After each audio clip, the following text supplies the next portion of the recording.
Hello friends, welcome to my channel. ఎంతో రుచికరమైన బోటీ కర్రీని తీపి మరియు పులుపు వేసి మన శ్రీకాకుళం స్టైల్లో ఎలా వండుతారో చూసేద్దామా. ముందుగా 1/2 kg బోటీని తీసుకొని నీట్గా క్లీన్ చేసి అందులోనే కొంచెం ఆయిల్, ఉల్లిపాయ, పచ్చిమిర్చి మరియు అల్లం వెల్లుల్లి పేస్ట్, ఉప్పు, కారం, మసాలాలు అన్నీ వేసి బాగా కలుపుకొని ఒక 1/2 అవర్ పక్కన పెట్టుకుందాం. ఇప్పుడు 1/2 అవర్ తర్వాత తీసి స్టవ్ వెలిగించి లో ఫ్లేమ్లో కూరని బాగా కలుపుకోవాలండి. ఒక 15 మినిట్స్ అలాగే వదిలేయాలి. మనం మధ్య మధ్యలో కలుపుతూ ఉండాలి, లేదంటే కిందన మాడిపోతుంది. చూసుకొని కలుపుకుంటుండండి. కాసేపు అయ్యాక కర్రీ ఈ స్టేజ్లోకి వస్తుంది కదా, ఇంకా మనం ఇంకో 15 మినిట్స్ వరకు బాగా ఫ్రై చేయాలండి. ఇలా ఫ్రై చేయడం వల్ల ఏమవుతుందంటే కర్రీకి మంచి టేస్ట్ అనేది యాడ్ అవుతుంది. సో తప్పకుండా ఇది మాత్రం మిస్ చేయొద్దు. చూడండి, ఆఫ్టర్ 15 మినిట్స్ తర్వాత మనకి ఇలా రెడీ అవుతుంది కదా. ఇలా మంచిగా ఫ్రై అయిన తర్వాత ఇంకో 5 మినిట్స్ వేగనిద్దాం. చూసారా, మనకి ఫైనల్గా కర్రీ ఈ స్టేజ్లో రావాలండి.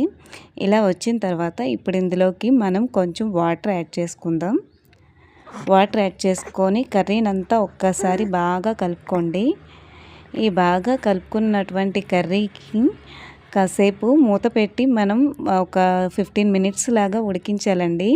దీన్ని కుక్కర్లో పెట్టే పని లేదు, ఈజీగా మనం కుండలోనే వండేసుకోవచ్చు. మట్టి కుండలు కనుక ఉన్నట్టయితే కర్రీ ఇంకా టేస్ట్ యాడ్ అవుతుందండి. నా దగ్గర లేదు. ఇప్పుడు బాగా వేగినటువంటి కర్రీని మళ్ళీ ఇంకొకసారి కలుపుకుందాము.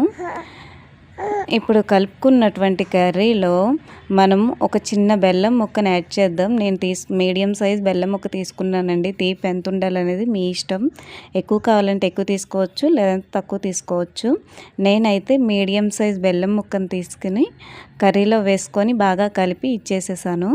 ఇప్పుడు ఒక నిమ్మకాయ సైజ్ అంతా చింతపండును తీసి నీటిలో నానబెడదాం.